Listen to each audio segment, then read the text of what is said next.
Right now, somewhere in your kitchen, a machine is quietly manufacturing a commodity that men once went bankrupt chasing, went to prison over, and in some cases died for. You do not think about it. You press a lever, or you pull a lever on a freezer door, and cubes of frozen water fall into your glass without a single thought crossing your mind. Americans alone go through tens of billions of pounds of ice every year, most of it made and melted and forgotten within hours, an afterthought bought in a 7-pound bag at a gas station for a couple of dollars. But rewind less than 2 centuries, and that same substance, plain frozen water, was one of the most valuable commodities on Earth, shipped across oceans in the holds of sailing ships, insured like gold, fought over by empires, and capable of making a bankrupt man richer than kings. There was a time when ice built fortunes the size of small nations, when a block cut from a frozen pond could travel 4,000 miles and still arrive 2/3 intact, and when the ability to keep something cold was not a household convenience, but a geopolitical advantage.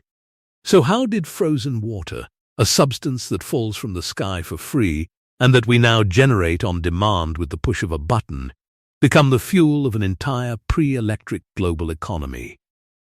How did it turn a disgraced young merchant into a king, spawn a labor force of tens of thousands, and quietly reorganize how the modern world eats, drinks, ships food, and performs surgery, before vanishing so completely from public memory that most people alive today have no idea it ever happened at all?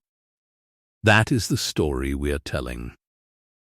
It begins not with a factory or a corporation, but with something far older and far stranger, a substance so precious that entire civilizations built underground fortresses just to hold on to it a little longer.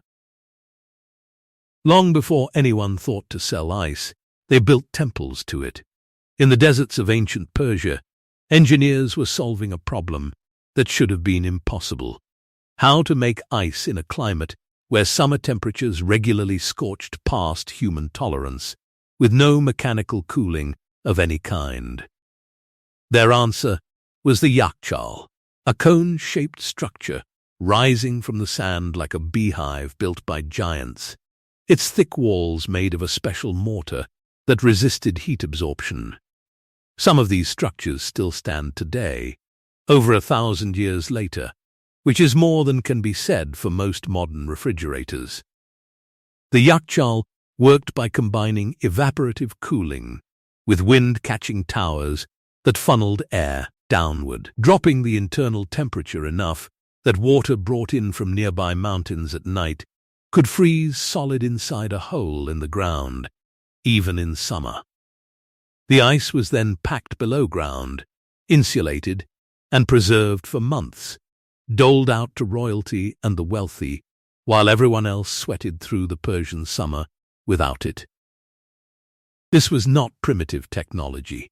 This was applied thermodynamics executed by people who had never heard the word thermodynamics, and it is worth pausing on that, because the myth persists that pre-modern refrigeration was some crude, marginal curiosity practiced by a handful of eccentrics.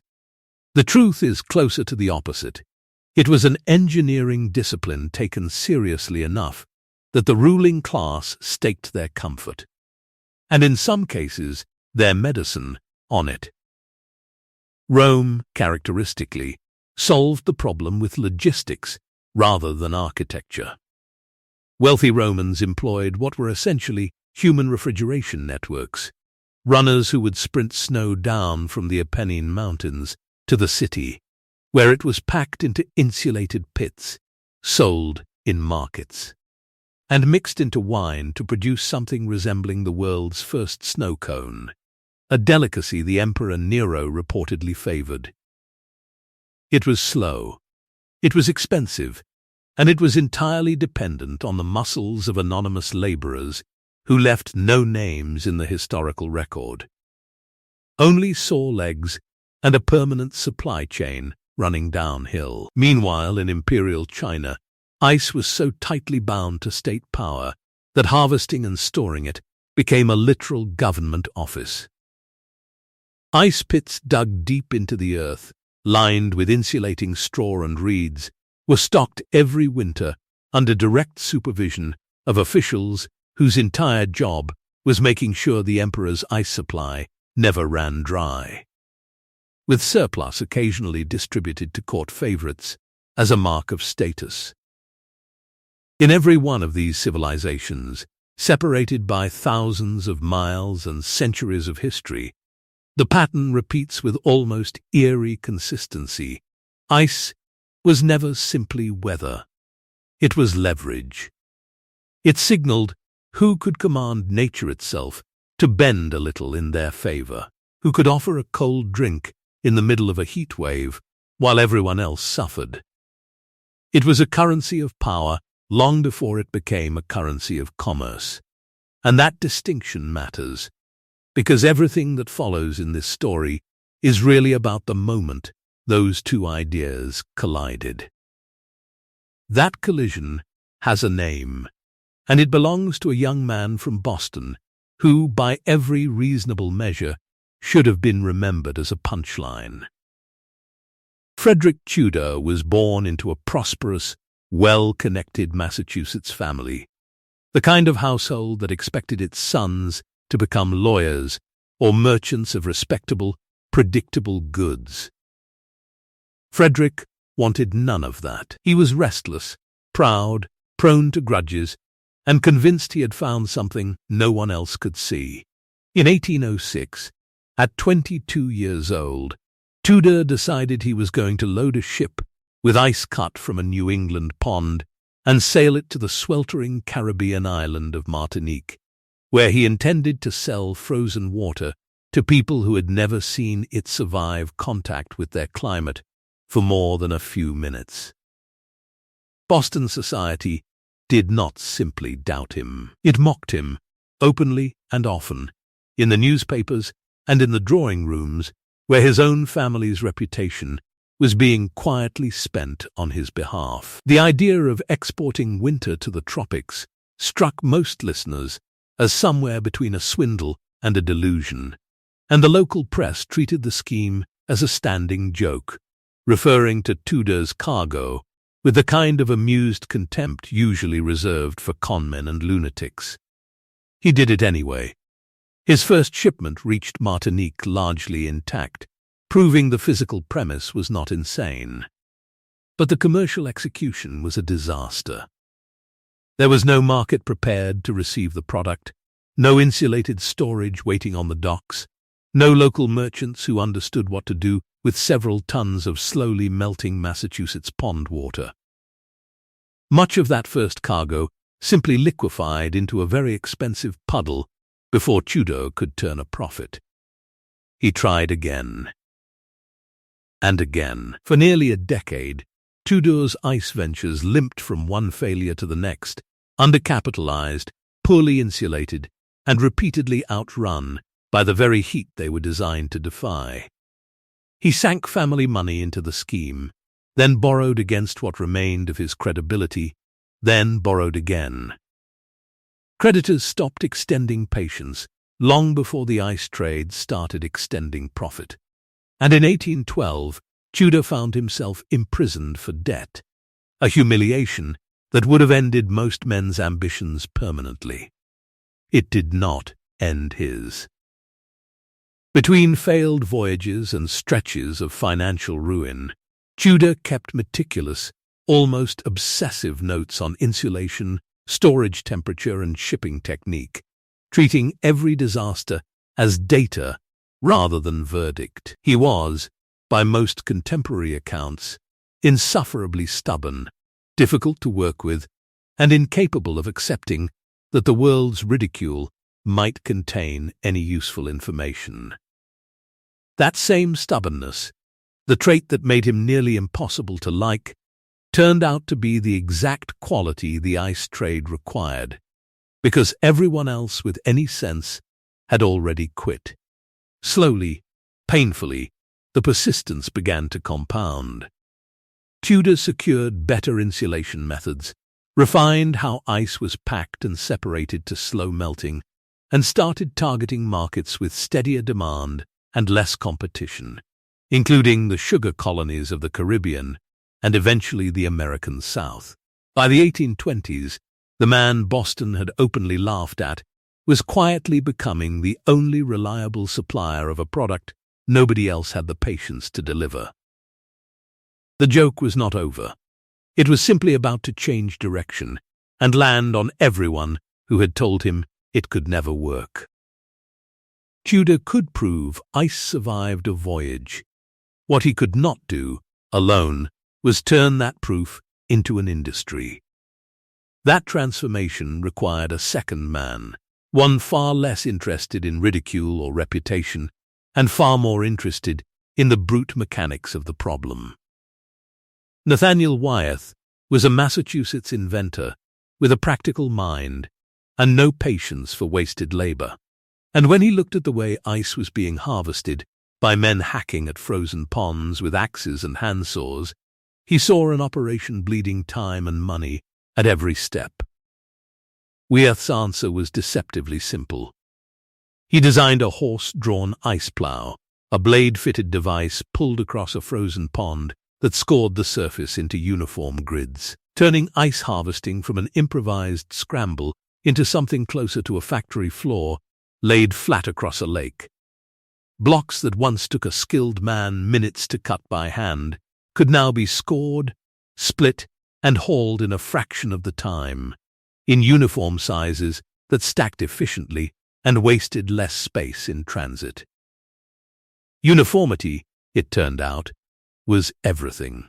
A cargo hold packed with matching rectangular blocks lost far less ice to melt than one packed with irregular chunks riddled with gaps, and every gap was money evaporating, quite literally, before a ship ever reached open water. Wyeth paired this with improved insulation methods, layering blocks with sawdust, a cheap, abundant byproduct of the very timber industry already booming around New England mills.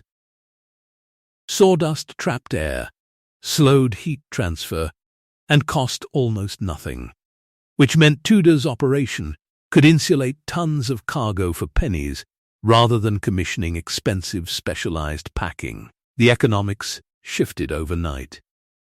What had been a novelty shipment, surviving a single voyage through luck and obsessive tinkering, became a repeatable, scalable process.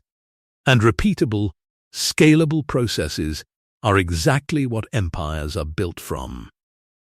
With Wyeth's methods in place, Tudor's ships began reaching further and further from home. Ice packed in Massachusetts ponds during the depths of winter was surviving journeys not just to the Caribbean, but across the equator entirely, arriving in Calcutta, on the other side of the planet, still frozen enough to sell. Think about that for a second. A block of water frozen on a pond outside Boston was crossing an ocean, crossing the equator, and arriving intact in British colonial India, a journey of roughly 4 months, and still functioning as ice on arrival. British colonists in Calcutta, starved for anything resembling relief from tropical heat, paid handsomely for it, and the ice trade that had begun as a laughingstock became a transoceanic commercial network, with New England ponds functioning as the raw material source for an empire nobody in government had planned, funded, or foreseen. Harbors were dredged and modified specifically to accommodate the ice ships. Warehouses were purpose-built with double walls and sawdust insulation to hold reserves through tropical heat. An entire supporting industry of cutting, storing, shipping, and distributing frozen water had emerged from nothing in barely 2 decades, and it ran, at every level, on the backs of the men who cut the ice by hand each winter in temperatures that could kill. Now, before we get into exactly how those men worked and what it cost them, let's pause for a second. If you're finding this story as strange and enormous as I do, a global empire built on frozen pond water, an entire economy that ran on something that melts, do me a favor and hit subscribe. This channel exists to dig up exactly this kind of hidden history. The stuff that's sitting right in front of you, in your freezer, in your gas station cooler, that turns out to have a body count and a boardroom war attached to it. We've got 7 more twists to go, and the next one is not a pleasant one. Because everything you just heard about Tudor's triumph and Wyeth's clever machines is a story about the men who owned the ice. It is not a story about the men who cut it. And those were 2 very different groups of people, standing on opposite ends of a very cold, very dangerous transaction. So far, we've been describing an industry of innovation and expanding markets, dredged harbors, insulated warehouses, ships crossing the equator with frozen cargo. That's the boardroom version. That's the version that shows up in the newspapers and the shareholder reports and the celebratory biographies written decades later. It leaves out the part where a man's foot goes through a weak patch of ice on a January morning in Massachusetts, and the water underneath is 34 degrees, and there is no one close enough to pull him out in time. It leaves out the part where the ice harvest, this thing we've been describing almost admiringly as an industrial marvel, was also one of the most physically brutal seasonal occupations in 19th century America, employing thousands of migrant laborers who showed up every winter knowing the risks and did the work anyway, because the alternative was no income at all until spring. Frederick Tudor got the nickname Ice King. The men who actually cut the ice got frostbite, hernias, and, with grim regularity, drowned. So let's get back into it, because it's time to talk about who really built this empire, with their hands in the cold, for wages that never came close to matching the fortunes their labor made possible for the men standing safely on shore. Picture the pond before dawn, not as a postcard, but as a worksite. The surface has to be scored, measured, and cleared of snow before the plow can even begin its grid. And that work falls to men standing on ice that might be 18 inches thick in one spot and dangerously thin 20 feet away, with no way to tell the difference except experience, instinct, and luck. The ice harvest ran on a strict seasonal clock, dictated entirely by weather no one could control, which meant that when a cold snap arrived, the work had to happen immediately, around the clock, regardless of temperature, wind, or daylight. Harvesters worked in shifts through the coldest hours of the year because that was when the ice was thickest and most valuable, which meant the men doing the cutting were often the ones most exposed to the worst of it. This was not skilled, well-compensated craftsmanship. It was punishing, repetitive, dangerous manual labor, performed by a workforce that existed because the ice barons needed cheap hands for exactly a few weeks a year, and had no particular incentive to make those weeks any safer than necessary. The tools themselves were unforgiving. Long-handled saws, chisels, and pike poles required constant physical exertion in temperatures that made metal handles bite into exposed skin and turned wet gloves into frozen liabilities within minutes. Hernias were common from hauling and levering blocks that weighed hundreds of pounds. Frostbite was so routine, it barely warranted mention in company records. And then there was the ice itself, the thing everyone was there to harvest, which was also the thing most likely to kill them. A man could fall through a section weakened by an unseen current or a warm pocket beneath the surface, and once submerged in near-freezing water, survival became a matter of seconds, not minutes. There was rarely a doctor on site. There was rarely compensation for the family left behind. The ice barons who built fortunes shipping frozen ponds to Calcutta and the Caribbean were, for the most part, financiers and merchants who never touched a saw or a plough themselves. They organized capital, contracts, and warehouses. The actual transformation of a frozen pond into a sellable commodity was performed entirely by laborers whose names rarely appear in the celebratory histories, men who migrated seasonally from farm work to ice work because winter offered no other wages, and who accepted the risk because refusing it meant an empty larder until spring planting. This is the part of the story the shareholder reports leave out. The elegant machinery Wyeth engineered made the harvest faster and more profitable, but it did not make it safer, because speed and scale were the entire point, and caution was expensive in a business that measured its margins in how many tons of ice could be cut, packed, and shipped before a thaw ruined the whole enterprise. Every gleaming block that survived the 4-month voyage to a colonial harbor represented not just insulation science and shipping logistics, but a workforce standing on frozen water in the dark, doing dangerous, repetitive labor at the direct command of men who never once had to feel the cold themselves. The empire had a face, and it was Tudor's, dignified and triumphant in portraits. But the empire also had hands, chapped and frostbitten, and those hands rarely got their names in the newspapers at all. Now picture the Icebox kitchen the way old advertisements like to picture it: a tidy wooden cabinet, a delivery man in a clean apron, a block of ice sweating quietly while butter stayed firm and milk stayed sweet. It is a comforting image, and it is largely fiction. The natural ice trade that Tudor and Wyeth built was never the clean, dependable utility that nostalgia remembers. It was a business entirely at the mercy of the weather, and weather does not sign contracts. Ice quality depended on where a pond sat, what ran into it, and how thick it froze before the saws came out. Ponds near towns and farms collected runoff, sewage, and industrial waste, and that contamination froze right into the blocks that were later delivered to iceboxes and dropped straight into drinking water and food storage.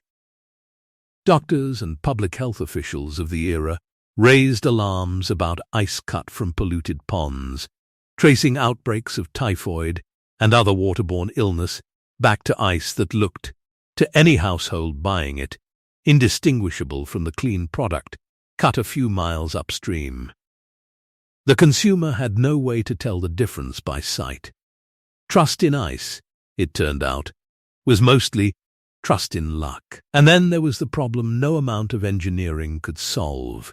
Some winters simply refused to cooperate. The entire industry was built on the assumption that cold, reliable winters would keep arriving on schedule, freezing ponds thick enough to harvest on a predictable calendar. When that assumption failed, the results were not a minor inconvenience, but a full-blown supply crisis, since there was no backup source of cold to fall back on. A warm winter did not mean slightly less ice. It meant a catastrophic shortfall, prices spiking as harvesters waited on ponds that refused to freeze, and ice barons who had built warehouses, fleets and fortunes on the presumption of nature's cooperation suddenly staring at empty storehouses in the heat of summer. This was the fatal weakness baked into the entire empire from its founding. It required nature to behave indefinitely on command. No insulation trick, no plough, no sawdust packing scheme could manufacture cold that the sky had simply declined to deliver. It is at this exact vulnerability that the story pivots, and the man who exploited it was not a shipping magnate or a harvester, but a German engineer named Carl von Linde. Working through the late 19th century, Linde developed and refined mechanical refrigeration systems capable of producing ice and cold storage on demand, indoors, regardless of season, using compressors and refrigerants rather than frozen ponds and patience. His innovation did not simply improve on natural ice. It made the entire premise of natural ice obsolete because it decoupled cold from weather entirely. Where Tudor's empire depended on a fragile alliance between geography and climate, Linda's machines depended only on fuel and mechanics, which is to say, on things a factory owner could control. The natural ice industry had spent a century solving problems of insulation, transport, and scale, brilliant solutions to the wrong problem. Because the real vulnerability was never logistics. It was dependence on a supply chain literally handed down from the sky. Mechanical refrigeration did not need to win an argument about efficiency or purity, though it would eventually win both. It simply needed to exist as an alternative the moment nature failed to deliver, and once it existed, the empire's core promise, cold on demand, was no longer something only Frederick Tudor's heirs and rivals could offer. The end, when it came, did not arrive gradually. It arrived the way empires usually fall, which is to say, all at once, after decades of pretending the cracks were not there. For 100 years, the natural ice trade had survived every warm winter, every contamination scandal, every price shock, because there was no alternative. Mechanical refrigeration removed that excuse permanently, and once it did, the entire structure Tudor and Wyeth had built collapsed in a matter of years rather than generations. Ice plants powered by compressors and electricity began producing ice on schedules dictated by demand rather than temperature, in cities far from any pond, without a single laborer risking his life on a frozen lake at 4 a.m. The natural ice barons, men who had spent careers mastering insulation ratios and shipping routes and harvest timing, suddenly found themselves competing against a product that did not care what the weather was doing outside. You cannot outmaneuver a machine that manufactures your entire value proposition in a warehouse basement. Ice houses that had once symbolized modern industrial triumph became liabilities almost overnight, their sawdust-packed walls suddenly monuments to a solved problem rather than an ongoing one. The seasonal labor force that had once numbered in the thousands, men who had built careers, however brutal, around the annual freeze, simply had nowhere to go. Their skill was reading ice thickness and managing a harvest window measured in days. That skill, honed over a lifetime, became worthless the moment a factory could produce the same product in July. Nobody retrained them. Nobody compensated them. The industry that had extracted their labor for decades did not owe them an exit plan, and history, true to form, barely paused to notice they were gone. But the natural ice industry did not simply roll over. It fought back, and the fight was fought less with engineering than with propaganda, because engineering was a battle natural ice could not win. Natural ice loyalists ran marketing campaigns insisting that ice cut from clean lakes was purer, safer, more wholesome than anything produced by a machine full of chemical refrigerants. A claim that landed with some irony given the industry's own history of contamination scandals just decades earlier. The electric refrigerator industry, meanwhile, sold something bigger than a product. It sold modernity itself, positioning the Icebox as a relic of a grimier, less controlled past, and the refrigerator as a symbol of a clean, electrified, thoroughly modern household, where the housewife no longer needed to negotiate with an iceman's delivery schedule or worry about melting cargo dripping through the kitchen floor. This was not merely a sales pitch. It was a reshaping of domestic expectation, convincing an entire generation that convenience, not tradition, was the mark of a properly run home. And because the refrigerator plugged into an already spreading electrical grid, its adoption rode the same wave, transforming American life more broadly. Which meant the natural ice trade was not fighting one rival. It was fighting the entire 20th century. So think again about that automatic ice maker humming quietly in your kitchen freezer, dropping its neat little crescents into the bin without asking anything of you at all. No horses, no ponds, no sawdust, no workers rising in the dark to cut frozen water with handsaws in temperatures that could kill a man in 20 minutes. You press a lever, or you do not even do that, because the machine does it, whether you are watching or not, and out comes a substance that once required empires to move. That single, unremarkable cube in your drink represents a supply chain that used to stretch from a frozen pond in Massachusetts to a warehouse in Calcutta, carried across 2 oceans in the hold of a ship, insulated by sawdust, sold at a markup that made men rich and broke other men entirely.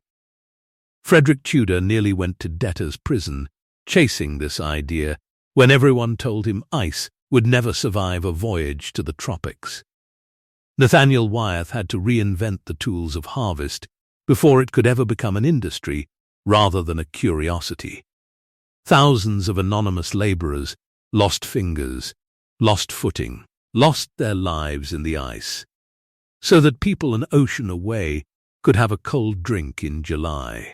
And then, in the span of a few decades, a German engineer's refrigeration compressor and an American marketing campaign for electric appliances erased the entire empire, bankrupted its barons, and made its labor force disappear so completely that most people today have never heard the phrase Ice King in their lives. That is the strange arc of this story, an object so small and so disposable that we do not even notice it anymore, sitting at the end of a 200-year chain of ambition, exploitation, invention, and collapse. We picture history's great commodities as gold, oil, spice, silk. We do not picture the things sitting quietly in our freezer door, and that is precisely the point. Because the things that vanish most completely from memory are often the ones that reshape the world most thoroughly. Ice built shipping routes. Ice built refrigerated warehouses that made modern food distribution possible.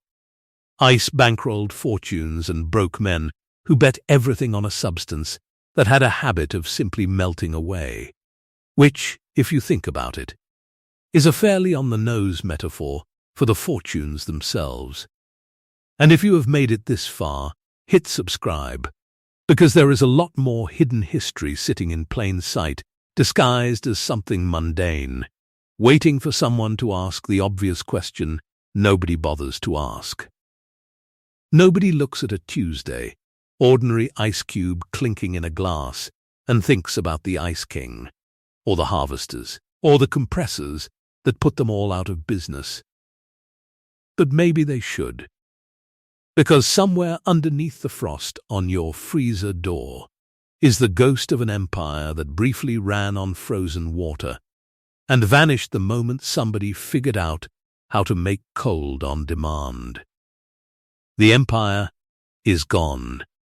The ice remains. That, in the end, is the whole joke history seems fond of playing.